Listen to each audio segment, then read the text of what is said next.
A third-generation citrus grower, Sherwood J. Buddy Johnson was born on February 22, 1940, to Sherwood and Maggie Johnson at his aunt's house in the middle of a grove in Fort Pierce. He grew up in the industry helping his father plant and care for young citrus groves in the family business, Sherwood Johnson and Son Grove Service Incorporated. He met his wife Pat in 1956 at high school, where he says he chased her until she caught me, and they married right after graduating before he entered the Air Force. After 4 years in the Air Force, he attained his bachelor's and master's degrees from the University of Florida, where he received the Florida Citrus Mutual Award for Outstanding Achievement in the field of citrus studies in 1966, his second year at the university. After a brief stint selling fertilizer, he went back to work with his father in 1970 when Alfred Estes encouraged him to help develop 5,000 acres in the swamp region of the St. John's Drainage District for the Swan and Estes Company.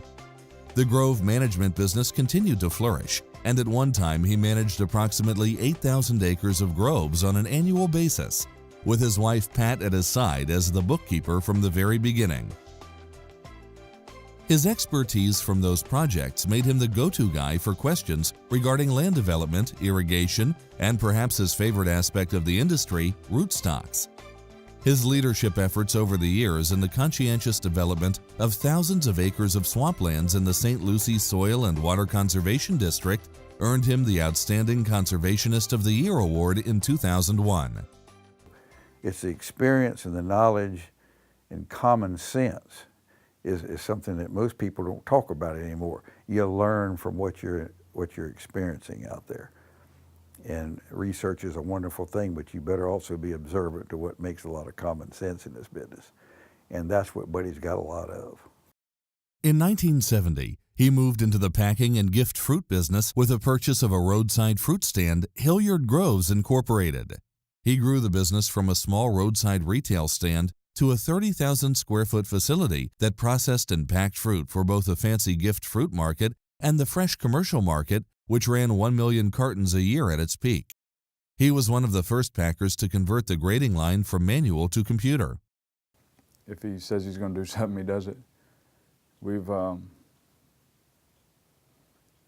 If he made a fruit deal, he never tried to back out of it, and the growers knew that. If he told a grower he was going to do something, he did it. We one year bought some fruit from a grower, and it wasn't going to pack well, and we just paid him for it and left it on the tree. I don't know if anybody else has ever done that. And most people in the industry that I know would have never done that. He created marketing alliances with numerous entities, including Ocean Spray Cranberries Incorporated, where he served as a board member for 13 years, serving as chairman from 2001 to 2003, helping strengthen the importance of the citrus industry in that organization, which was comprised almost exclusively of cranberry growers at the time. When damage from hurricanes threatened to close the Florida plant, Buddy stepped in to help keep them invested in Florida citrus. At one point in Ocean Spray's corporate life, they had some issues and problems, and Buddy stepped in as chairman, helped bring in new management, new talent that many are still there today, and has seen Ocean Spray just prosper extremely well. In 2005, his leadership led to the development of one of the largest university research and development initiatives in the U.S., the Treasure Coast Research Park, a 1,600-acre infrastructure-ready acreage designed to entice agriculture research to the St. Lucie County area. A tireless worker, Buddy has invested his time and talent in many organizations, too many to list, and has received just as many prestigious awards and honors, including the coveted Legends of the River Award, the St. Lucie County Farm Bureau Hall of Fame, the UF College of Agricultural and Life Sciences Alumni and Friends Award of Distinction, as well as the UF Gamma Sigma Delta Distinguished Service to Agriculture Award. He's just one of those quiet guys that's leadership is evident in so many different organizations. He's touched them and kind of steered them through. He's kind of like the quiet captain of the big tanker boat, just kind of sitting up there in the bridge, and you don't know too much about it, but you finally realize, heck, you made it through the storm, and you came out in good shape. And there's a guy that steered you through it and you hardly even paid attention to. You'd always see Buddy with people surrounding him. Wherever he sat, there would be a full table because people wanted to listen to what Buddy had to say. He was a director on the board of CoBank, as well as a director and chairman for the Federal Land Bank of South Florida. He is currently chairman of the board of Farm Credit of Florida and was the vice chair with Woody Larson as the chair during the merger of 3 farm credit associations following the 2008 recession. I always say Buddy is the gold standard for what directors ought to be like. He's quiet, he's humble, but then after a lot of thought, when he does speak, it's always pragmatic, it's common sense, and it's usually the direction that we end up going, because Buddy brings that. Always considered the go-to guy in any situation, Hall of Fame Selection Committee member George Streetman summed it up nicely. Ask him to do anything, and he comes to the plate and gets the job done. However, his biggest accomplishment in his mind is his family, and both his children and grandchildren have grown up in the office with him and Pat, watching over them while at work. A real epitome of what marriage and all is. Just couldn't have better role models for that. Best friends, they're best friends. I think he's been able to transfer to his children the love of the land and how to make it work. And so it's every grower's dream to have their family continue on what they've worked for.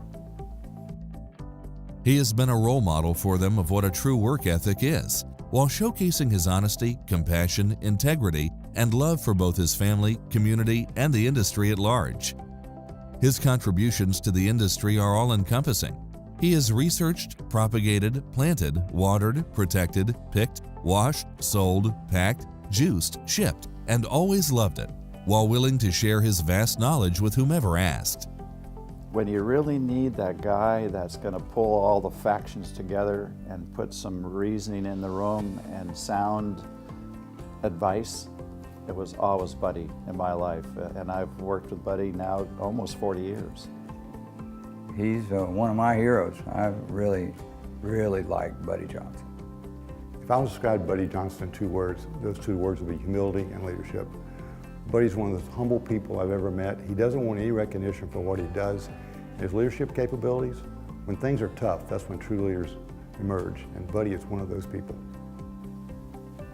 It would be in the way that he would lead, and he always kept his word on anything. If prices went down or something, he was always true to his growers or people he was shipping for or packing for, and whatever he had told them, his word was as good as gold. Most people that know him would already know that he's a man of character, and that's probably the highlight of it all that's got him to where he is today. Is just character. Therefore, we are proud and honored to induct Sherwood Buddy Johnson into the Florida Citrus Hall of Fame.